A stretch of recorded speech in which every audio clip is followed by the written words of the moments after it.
इस वीडियो में हम 11th और 12th में अर्थशास्त्र का प्रोजेक्ट किस तरह से आकर्षक या एट्रैक्टिव बना जाए इसके बारे में जानकारी प्राप्त करेंगे। साथ ही हम प्रोजेक्ट बनाने के क्या उद्देश्य होते हैं इसके बारे में जानेंगे। प्रोजेक्ट बनाने के लिए क्या दिशा निर्देश होते हैं, किन दिशा निर्देशों के अनुसार प्रोजेक्ट बनाया जाता है इसके बारे में जानकारी प्राप्त करेंगे और किस तरह से प्रोजेक्ट को सिस्टमेटिक या व्यवस्थित तरीके से बनाया जाता है, जिससे कि जो भी इस प्रोजेक्ट को देखे पढ़े तो वो अच्छी तरह से उस टॉपिक के बारे में पूरी गहराई से जान सके। अक्सर स्टूडेंट प्रोजेक्ट बनाते समय 3 या 4 पेज का प्रोजेक्ट बनाते हैं और वो भी पूरी तरह से नकल कर लेते हैं, जिससे प्रोजेक्ट बनाने का उद्देश्य पूरा नहीं होता। इसलिए पूरा वीडियो ध्यान से देखिए। सबसे पहला है प्रोजेक्ट बनाने के उद्देश्य।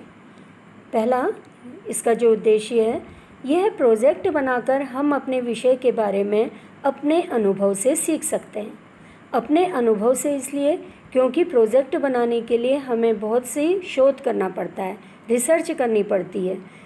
उस विषय से संबंधित, उस टॉपिक से संबंधित जानकारी अलग अलग क्षेत्रों से मालूम करनी पड़ती है। दूसरा, व्यवस्थित तरीके से विषय के कठिन बिंदुओं का परिचय होता है, क्योंकि प्रोजेक्ट सिस्टमेटिक तरीके से बनाया जाता है। इससे जो कठिन बिंदु हैं उस टॉपिक के, उसका परिचय होता है, साथ ही उन समस्याओं का समाधान होता है। तीसरा, तार्किक शक्ति का विकास होता है।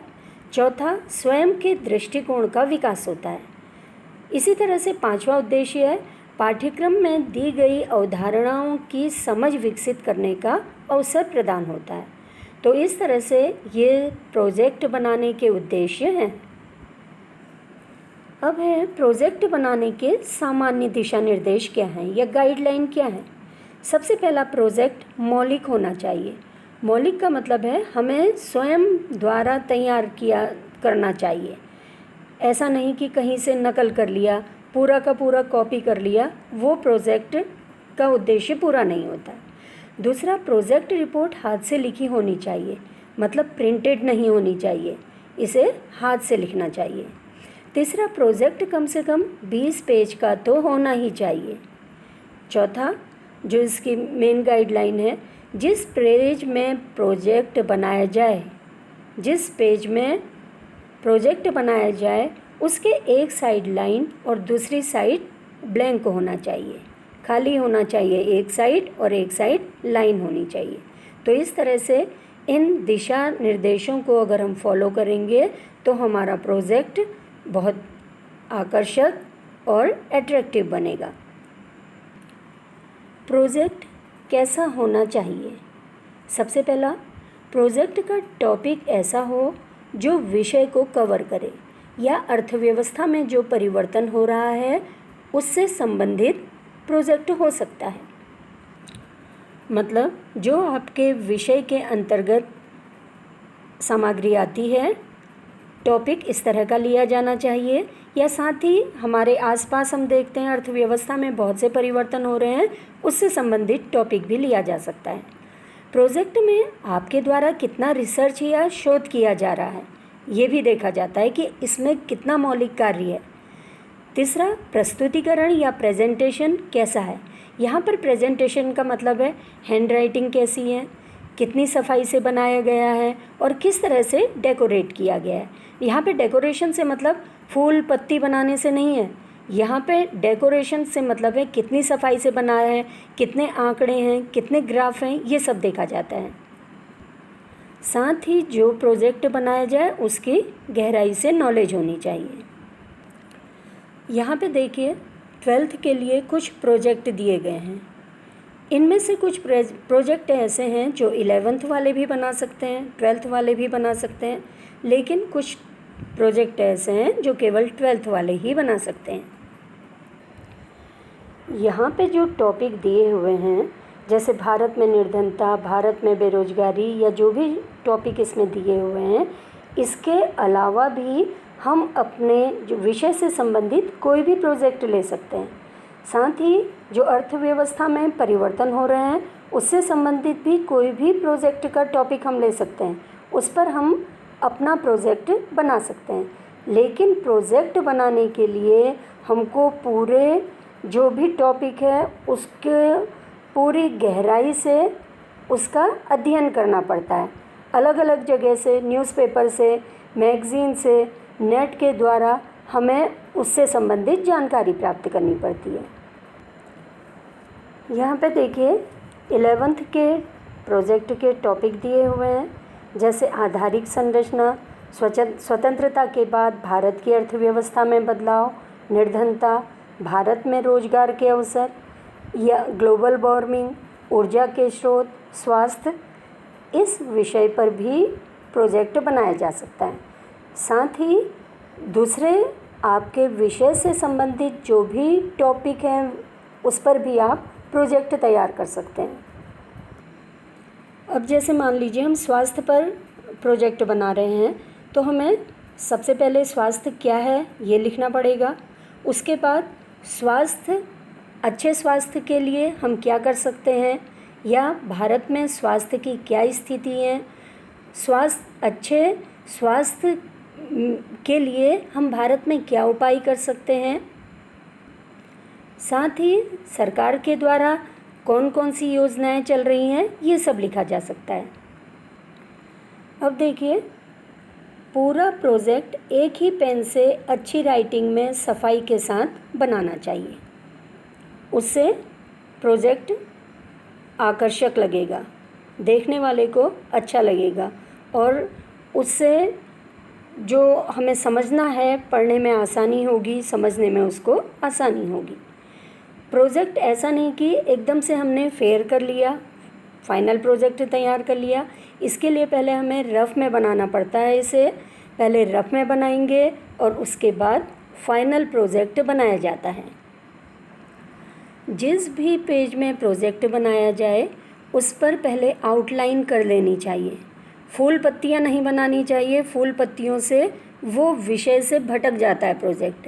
इसलिए सजावट ऐसी हो कि सजावट से ज़्यादा जो प्रोजेक्ट का मैटर है उस पर ध्यान जाना चाहिए। अर्थशास्त्र सबसे पहले हम क्या लिखेंगे, देखिए, क्योंकि हम अर्थशास्त्र विषय पर बना रहे हैं अपना प्रोजेक्ट, तो सबसे पहले जो पेज है इसमें हम लिखेंगे ऊपर से अर्थशास्त्र, उसके नीचे लिखेंगे टॉपिक का नाम और उसके बाद हम लिखेंगे नीचे टॉपिक के नाम। और अर्थशास्त्र तो हम बड़े अक्षरों में लिखेंगे और जो शिक्षक का नाम, छात्रा का नाम, छात्रा के पिता का नाम, कक्षा, रोल नंबर, सत्र, कौन सा सत्र है और विद्यालय का नाम, ये लिखेंगे। और ये सारा काम सफाई से होना चाहिए कि पहला पेज खुलते ही पता चल जाए कि प्रोजेक्ट उन्होंने या जिसने भी बना रखा है कितने अच्छी तरह से या अट्रैक्टिव तरीके से बना रखा है। साथ ही जो भी प्रोजेक्ट बनाया जाए उससे संबंधित चित्र अवश्य लगाने चाहिए, चिपकाने चाहिए उसमें। इसके बाद का जो पेज आता है वो प्रस्तावना होता है। प्रस्तावना मतलब भूमिका से है। हम इसमें संक्षेप में बताएंगे कि प्रोजेक्ट हम किस तरह का बना रहे हैं, क्या क्या चीज़ें प्रोजेक्ट के अंदर हैं। जैसे कोई भी फिल्म देखते हैं, फिल्म का अगर हम ट्रेलर देखते हैं तो हमें पूरी फिल्म के बारे में लगभग अंदाज़ आ जाता है। इसी तरह से अगर हम प्रस्तावना लिख रहे हैं तो प्रस्तावना ऐसा होना चाहिए जिससे हमें ये पता चल जाए कि इस टॉपिक के अंदर किस तरह का प्रोजेक्ट बना हुआ है। और अवश्य ध्यान रखिए, चित्र अवश्य चिपकाइए। प्रस्तावना के बाद आता है आभार। आभार में आप ये बताएंगे कि किसके मार्गनिर्देशन में आप अपना प्रोजेक्ट कार्य पूरा कर रहे हैं और साथ ही ये लिखेंगे कि उनके लिए मैं आभार व्यक्त करती हूँ या करता हूँ। इसी तरह से इस प्रोजेक्ट को पूरा करने में जिन लोगों ने साथ दिया है आपके जो साथी हैं उन्होंने या परिवार के सदस्यों ने साथ दिया है, उनके योगदान के लिए भी आभार व्यक्त लिखेंगे आप। फिर है इसके बाद प्रोजेक्ट का टॉपिक। जैसे यहाँ पे एक एग्जाम्पल है, निर्धनता हमने लिया है मान लीजिए टॉपिक, इसमें हम चित्र अवश्य लगाएंगे, उससे जो प्रोजेक्ट है वो आकर्षक बनेगा और साथ ही समझने में भी आसानी होगी। इसके बाद का जो पेज आएगा ये आएगा इंडेक्स या विषय सूची। अब इसमें देखिए 3 कॉलम बने हुए हैं। ये 3 कॉलम में सबसे पहला है क्रम संख्या, दूसरा है उपशीर्षक या सब टॉपिक इसको कहते हैं, तीसरा है पेज नंबर। सबसे पहले देखिए क्रम संख्या पहला है, इसमें लिखेंगे परिचय, और दूसरा जो पेज नंबर लिखेंगे यहाँ पे। जो पेज की नंबरिंग की जाती है ये विषय सूची के बाद के पेज से शुरू की जाती है। तो सबसे पहले हम जो उपशीर्षक है हमारा परिचय, पहला जो पेज है इसमें परिचय लिखेंगे कि हम जिस टॉपिक पर बना रहे हैं उसका पूरा इंट्रोडक्शन देंगे। फिर देखिए दूसरा क्रम संख्या में है, क्योंकि यहाँ पे हमने टॉपिक लिया है निर्धनता, तो दूसरा जो इसका क्रम संख्या है इसमें जो सब टॉपिक है यह है निर्धनता क्या है। निर्धनता की परिभाषा लिखेंगे, निर्धनता को आप अपने शब्दों में समझाएंगे और साथ ही पेज नंबर लिखेंगे। यहाँ पे मान लीजिए ये दूसरे पेज में है। फिर तीसरी क्रम संख्या देखिए निर्धनता के कारण, निर्धनता क्यों होती है इसके कारण लिखेंगे। अब मान लीजिए निर्धनता क्या है जो हमने लिखा था 2 पेज में आया, और निर्धनता के कारण का पेज नंबर कौन सा हो गया, चौथा हो गया। अब निर्धनता के पूरे कारण लिखेंगे। ये हम अखबार से भी देख सकते हैं, ये जो मैगज़ीन आती हैं उनसे पता चल सकता है, साथ ही जो आपकी पाठ्य पुस्तक है उससे मालूम चल सकता है, नेट के द्वारा मालूम चल सकता है। तो इस तरह से हमें ये जानकारी बहुत से स्रोतों से मिल सकती है। चौथी क्रम संख्या है निर्धनता से नुकसान। क्या नुकसान होते हैं निर्धनता के, गरीबी के क्या नुकसान होते हैं, ये मान लीजिए पेज नंबर 6 में है। फिर उसके बाद 5वीं क्रम संख्या है निर्धनता दूर करने के उपाय। कौन कौन से उपाय हैं, निर्धनता कैसे दूर की जाती है, ये मान लीजिए 10वें पेज से शुरू हुआ है, क्योंकि 4 पेज में मान लीजिए निर्धनता से नुकसान आ गया है, 3 पेज में। और इसके बाद देखिए छठा है सरकार द्वारा किए गए उपाय। सरकार निर्धनता को दूर करने के लिए क्या क्या उपाय कर रही है, ये इस सब में आ जाएगा। और लास्ट में जो क्रम संख्या है ये है निष्कर्ष। निष्कर्ष मतलब ये जो भी प्रोजेक्ट बना है, ये जो टॉपिक लिखे हैं आपने सब टॉपिक, इन सब से क्या निष्कर्ष निकला ये इसमें लिखोगे, और साथ ही पेज नंबर आप अवश्य लिखोगे। तो यहाँ पर तो जो क्रम संख्या है ये 7 है, हो सकता है आपकी 6 क्रम संख्याएँ या 10 भी आ सकती हैं। तो ये आपने कितना शोध कर रखा है, कितनी रिसर्च कर रखी है, कितने आपके सब टॉपिक हैं, ये इस पर निर्भर करेगा। अब यहाँ पे देखिए ये एक ग्राफ दिखा रखा है, बार ग्राफ इसको कह सकते हैं। तो ये ग्राफ के द्वारा अर्थशास्त्र को बहुत अच्छी तरह से समझाया जा सकता है, और एक ग्राफ को देखने से बहुत सी जानकारी प्राप्त हो जाती है। जितनी हम 1 या 2 पेज में इससे संबंधित जानकारी को लिखेंगे वो हमें एक छोटे से ग्राफ के द्वारा समझ में आ जाती है। तो ग्राफ बार ग्राफ भी हो सकता है, आप पाई चार्ट भी बना सकते हैं। इसी तरह से जो साधारण ग्राफ पेपर में बनाते हैं वो ग्राफ भी हो सकता है। तो किसी भी तरह का ग्राफ हो सकता है। इसको आप आकर्षक रंग के द्वारा बना सकते हैं, तो रंगीन ये होगा तो उससे प्रोजेक्ट को समझने में आसानी होगी। साथ ही जो भी ग्राफ बनाया जाए वो सफाई से होना चाहिए। ये ग्राफ जो होता है ये एक निश्चित अनुपात से बनाए जाते हैं, तो इसका इसमें ध्यान रखा जाना चाहिए। तो यहाँ पे ये ग्राफ के द्वारा प्रोजेक्ट को हम अच्छी तरह से आकर्षित बना सकते हैं। इसी तरह से अर्थशास्त्र में आंकड़ों का बहुत ज़्यादा महत्व है। बिना डाटा के, बिना आंकड़ों के ये अधूरा है, समझ लीजिए। अब जैसे यहाँ पे देखिए विकासशील देशों में क्षेत्रवार निर्धनता वर्ष 2000 का ये आंकड़े दे रखे हैं। इसमें देखिए थोड़े से आंकड़े के द्वारा हम बहुत सी चीज़ें समझ सकते हैं। जैसे निर्धनता रेखा के नीचे रहने वाली जनसंख्या प्रतिशत में दे रखी है 1985 में। यहाँ पे दे रखी देखिए सब सहारा रेगिस्तान में 46.8% लोग निर्धनता रेखा से नीचे रह रहे थे और 2000 में निर्धनता रेखा से नीचे रहने वाले लोगों का प्रतिशत हो गया 43.1%। इसी तरह से निर्धनों की संख्या यहाँ लाख में दे रखी है, 10 लाख में दी हुई है। 1985 में दी हुई है, देखिए निर्धन लोगों की संख्या, और ये बाद में कम हो गई है। तो हम ये आंकड़ों के द्वारा प्रोजेक्ट को अच्छी तरह से समझ सकते हैं। यहाँ पे भी देखिए भारत के अलग अलग राज्यों का निर्धनता का प्रतिशत दे रखा। बिहार में 54.96% गरीबी का प्रतिशत है, आंध्र प्रदेश में 22% है, राजस्थान में ये 27.41% है। तो इस तरह से हम थोड़े से आंकड़ों के द्वारा बहुत सी जानकारी प्राप्त कर सकते हैं।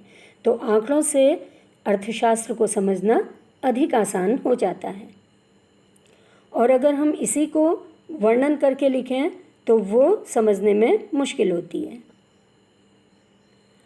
प्रोजेक्ट को चित्र द्वारा आकर्षित बनाया जा सकता है, और चित्र वैसे ही होने चाहिए जो टॉपिक से संबंधित हो। उससे प्रोजेक्ट को समझने में आसानी होती है, और साथ ही जो भी प्रोजेक्ट का अध्ययन कर रहा है वो उत्सुक रहता है प्रोजेक्ट को जानने के लिए। तो जो भी चित्र लगाया जाए, चिपकाया जाए या बनाया जाए, अगर नहीं मिल रहा है तो बना भी सकते हैं, तो वो सफाई से चिपकाना चाहिए या बनाना चाहिए। अंतिम पेज होता है संदर्भ ग्रंथ। संदर्भ ग्रंथ का मतलब हमने ये जो अपना प्रोजेक्ट बनाया, ये जानकारी हमने कहाँ कहाँ से प्राप्त की। हो सकता है हमें पाठ्यपुस्तक से मिली है, तो इसका पूरा वर्णन आएगा कि कहाँ से आपको जानकारी प्राप्त हुई इस प्रोजेक्ट के बारे में। पाठ्यपुस्तक से हुई, समाचार पत्र से हुई, तो कौन से समाचार पत्र से जानकारी हुई, नेट से हुई या दूसरे स्रोत के द्वारा आपको जानकारी हुई। तो ये लास्ट के पेज में लिखेंगे संदर्भ ग्रंथ के लोग। तो इस तरह से पूरा प्रोजेक्ट सिस्टमेटिक तरीके से बनाया जाता है।